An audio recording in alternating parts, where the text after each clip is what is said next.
د امر بالمعروف نهي عن المنکر او شکایتونه اوریدلو وزارت مسؤلینو د هیواد په کچه د اسلامي ارزښتونو د پالنې، میرمنو د حقوقو خوندیتوب، د قومي او ژبني دښمنیو د حل، ټولنیز عدالت د ټینګښت او د ټولنیز اخلاقي سمون لپاره د ټاکل شوی پالیسۍ پر اساس کړنې ترسره کړي دي.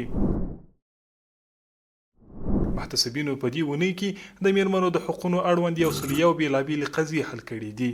چې د یاد شمیرې له مخې 38 د کورني تاوتریخوالي، 15 د میراث، 18 د غیر شرعي نکاحګانو، 10 د ولور، 15 د نفقې ورکړې، 6 میرمنو ته د شرعي نکاح زمینه برابره شوي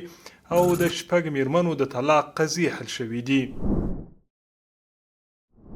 محتسبینو په ټولنه کې د قومي او ژبني تعصباتو د مخنیوي او د یووالي روحیه د پیاوړي کولو لپاره د هیواد په کچه 14 دښمنۍ او 15 وړې شخړې حل کړي دي.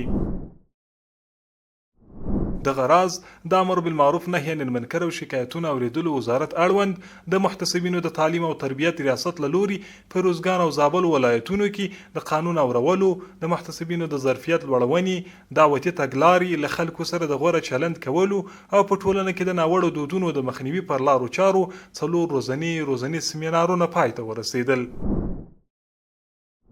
د یاد وزارت مسؤلینو په ټولنه کې د ناوړو دودونو د مخنیوي، ټولنیز عدالت د تامین او د خرافاتو د مخنیوي په موخه 15 تنه کوډګر نیولي او د شرعي پریکړې په موخه یې عدلي او قضایي ارګانونو ته ورپېژندلي دي. او وروستی خبر دا چې محتسبینو په بازارونو کې د سود، احتکار، ترازو کې د کموالي، د تاریخ تیر او بې کیفیته موادو د خرڅلاو د مخنیوي په موخه له سوداګرو او هټیوالو سره 155 اصلاحي ناستې کړي دي. مولاي صل وسلم دائما ابدا.